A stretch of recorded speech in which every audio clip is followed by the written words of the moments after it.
किसी ने सच ही कहा है कि जोड़ियां जो हैं स्वर्ग में ही बनती हैं। आज ऐसी ही कहानी है आदित्य और इमली के रिश्ते की। यहाँ पे अपर्णा अपने बेटे आदित्य से कहती हैं, बेटा थोड़ा जल्दी घर आ जाया कर, बेचारी इमली कब से तेरा इंतजार कर रही है। तो यहाँ पे जो है आदित्य उसे बोलते हैं कि भाई मैंने कहा था उसे इंतज़ार करने के लिए, अगर वो खाना बना के अपना खाना खा के सो जाए, मेरा इंतज़ार क्यों करती है। तो यहाँ पे फिर से उसकी माँ उसे समझाती है, बेटा ये तेरी पत्नी है, तुझे तो खुश होना चाहिए कि वो तेरी इतनी फिक्र करती है, तेरा इतना ध्यान रखती है, और पता नहीं क्यों तुझे अपनी थाली का घी जो है वो नज़र नहीं आता। इस तरह से जो है आदित्य अपनी पत्नी इमली को कभी भी जो है खुश नहीं रखते थे, मिस उन्हें नज़रअंदाज करते रहते थे। इमली एक साधारण परिवार से थी, लेकिन आदित्य और आदित्य की माँ का बहुत ही ख्याल रखती थी। उनकी छोटी मोटी ज़रूरतें, घर का साग सामान जो भी है वो बहुत ही अच्छे से करती थी। लेकिन आदित्य हमेशा ही उखड़ा रहता था और इमली के लिए दो शब्द तारीफ के भी नहीं करता था। न तो उसे कहीं बाहर घुमाने लेके जाता था, ना ही उसके साथ बैठ के कभी खाना खाता था। और इस बात को लेकर अपर्णा आदित्य को अक्सर ताने दिया करती थी और बोलती थी, अपनी थाली का जो घी है तुझे कभी नज़र ही नहीं आता। और आदित्य उसकी इस बात को जो है समझ कर भी अनसुना कर देता था। यहाँ पे आदित्य जो है बिना कुछ कहे ही फिर अपने कमरे में चला जाता है। उसने खाना भी नहीं खाया है, तो इमली फिर से खाने की थाली लेकर उसके कमरे में जाती है और उसे बोलती है, ऐसे बिना खाए आपको नहीं सोना चाहिए, सुबह फिर आपको काम पे जाना है, आपके शरीर में ऐसे एनर्जी की, शक्ति की कमी हो जाएगी। तो यहाँ पे आदित्य खाना नहीं खाना चाहता है, लेकिन खाने की प्लेट देखकर उसके मुंह में पानी आ जाता है। खाने में उसके एक से एक मनपसंद लाजवाब पकवान बने हुए थे। तो यहाँ पे आदित्य गुस्से को एक्साइट करके फिर भी खाना खा लेता है, लेकिन तारीफ के लिए उसे कुछ नहीं बोलता है और चुपचाप फिर सो जाता है। अभी आदित्य इस तरह का जो है व्यवहार है उसका इमली के प्रति, वो ऐसा क्यों है, इसकी वजह हम आपको बताते हैं। एक्चुअली यहाँ पे आदित्य जो है अपनी कॉलेज के टाइम पे जो है मालिनी उसके साथ पढ़ती थी, वह मालिनी को बहुत पसंद करता था। मालिनी दिखने में बहुत ही खूबसूरत थी, बहुत ही स्वाभिमानी थी, और वह भी आदित्य को बहुत पसंद करती थी। इस तरह से दोनों की प्रेम कहानी आगे बढ़ती है और यहाँ पे आदित्य जो है मालिनी के साथ काफ़ी सपने देख लेते हैं, अपने भविष्य के जो है सपने वो चुन लेते हैं। लेकिन यहाँ पे जब मालिनी से पूछा जाता है कि आदित्य उसे पूछता है क्या वो उसके साथ शादी करना चाहती है, बाकी का जीवन निभाना चाहती है, तो यहाँ पे जो है मालिनी साफ साफ मना कर देती है, बोलती नहीं। वो बहुत ही स्वाभिमानी थी, क्योंकि वो बोलती है नहीं, न तो उसके पास बैंक बैलेंस है न क्या, और मैं जो है अपना फ्यूचर सिक्योर करना चाहती हूँ, और तुम्हारे पास है ही क्या, अभी कुछ है भी नहीं इतना अच्छा, क्योंकि अभी आदित्य के पास ना कोई अच्छी जॉब, ना कोई अच्छा बिजनेस, और ना ही कोई खानदानी पैसा था। इस वजह से वो आदित्य को मना कर लेती है।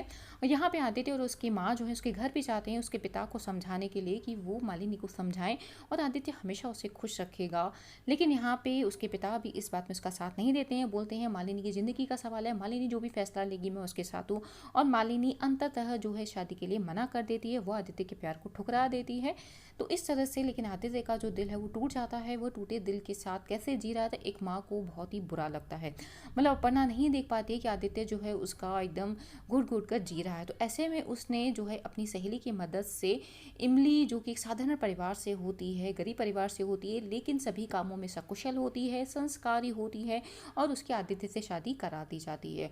इस तरह से समय बीत जाता है और आज तक जो है अभी आदित्य इमली को नहीं अपना पाया है। इस तरह का जो है व्यवहार आदित्य का इमली के लिए बना ही रहा है। मीन्स वो उसे नज़रअंदाज करता रहता है, ना उसके लिए घुमाने लेके जाता है उसको, ना ही उसके बैठ के उसके पास बैठ के खाना खाता है, ना क्या, यानी इस तरह। और अपर्णा उसे समझाती रहती है तो आदित्य नहीं मानता है। अभी आदित्य को कुछ काम के लिए बाहर जाना होता है, शहर से बाहर, तो वो बाहर गया हुआ है।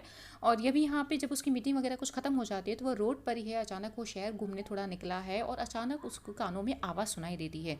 आवाज़ को जानी पहचानी होती है, वो आवाज़ मालिनी की होती है, लेकिन फिर भी वो थोड़ा सा कंफर्म नहीं होता है कि या वो मालिनी की आवाज़ है। तो थोड़ी देर वहीं वो रुक जाता है और एक दुकान में मालिनी किसी से, शॉपकीपर से बहस कर रही होती है।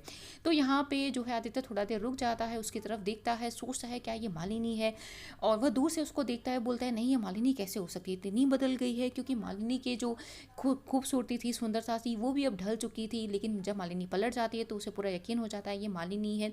और मालिनी भी जब आदित्य को देखती है तो उसे पहचान लेती है, और यहाँ पे अब दोनों का आमना सामना हो जाता है, दोनों ही एक दूसरे को पहचान लेते हैं।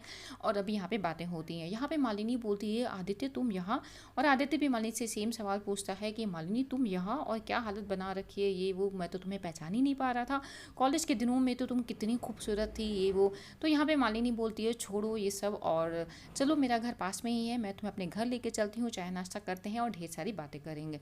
इस तरह से जो है पहले तो मन ही मन आदित्य बहुत ही खुश हो रहा था कि इतने टाइम के बाद जो है मालिनी से उसकी मुलाकात हुई है, लेकिन मन ही मन काफ़ी सारे सवाल भी थे कि मालिनी जो कि खूबसूरत होती थी पहले, और इसने क्या हाल बना रखा है और क्या हो गया है। तो इस तरह से बात मन में सोचते सोचते जो है अब ये गली के घर में ही मीन्स गली पतली सी गलियों से होकर एक घर आता है, और एक घर में जो है मालिनी अंदर घुस जाती है। घर का नक्शा कुछ ठीक नहीं है, एकदम झोपड़ टाइप का बना हुआ है, एकदम माली हालत कह सकते हैं या फिर गरीब स्थिति जो भी है, इस तरह का घर है। और यहाँ पे अंदर जैसे ही प्रवेश करते हैं तो चीज़ें काफ़ी अस्त व्यस्त पड़ी हुई हैं, जूठे बर्तन, कपड़े वगैरह, जूते वगैरह, सामान भी बिखरा बिखरा सा, यानी काफ़ी असहज और अव्यवस्थित जो है घर पड़ा हुआ है।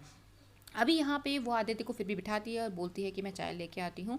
चाय जब तक वो बनाने जाती है इतने में जो उसकी सास आ जाती है और मालिनी से कहती है कि तुमने खाना नहीं बनाया अभी तक, मुझे भूख लगी है और इतनी देर तुम मार्केट में थी, ये वो। तो यहाँ पे मालिनी अपनी सास को जो है दो बातें सुना देती है और बोलती है जब देखो आप तो बस खाने के बारे में पूछती रहती है, देखती नहीं है कोई आया है घर पे। और इन्हें बहुत ही बदतमीजी से अपनी सास से बात करती हैं और बोलती हैं कि मैं जब फ्री हो जाऊँगी मैं तब खाना बना लूँगी, और जब खाना बन जाएगा तो मैं आपको दे दूँगी। यानी इस तरह से बहुत ही बदतमीजी से बातें करती हैं, और आदित्य ये सब नोटिस कर रहा होता है। आदित्य ये भी नोटिस करता है उसका घर कैसा पड़ा हुआ है। फिर उसे बीच बीच में अपनी पत्नी इमली का ख्याल आता है कि इमली कैसे घर में जो है सहेज करके रखती है और एक एक चीज़ एकदम सेम प्लेस पर सब कुछ रखती है, और वो माँ से बदतमीजी से कभी बात ही नहीं करती। वो तो कितना संस्कारी है, चाहे वो मुझसे हो या फिर माँ से हो, कितने अच्छे से बात करती है, कितना सलीके से रहती है। अब उसे यहाँ पे इमली के बारे में रह रह के ख्याल आता है। बीच बीच में जो है मालिनी से भी बातें होती रहती हैं। फिर यहाँ पे मालिनी बताती है कि मैं आदित्य से पूछता है तुम्हारी किससे शादी हुई है, ये वो, और इस तरह का क्या चल रहा है आजकल लाइफ में। तो यहाँ पे बताती है कि भाई हाँ, कहने को तो मेरे पति बहुत बड़े बिजनेसमैन है, अच्छी खासी कमाई है उनकी, लेकिन मेरी ज़रूरतें बहुत ज़्यादा हैं, तुम्हें तो पता है, और मेरी ज़रूरतें वो उन्हें पूरी नहीं कर पाते।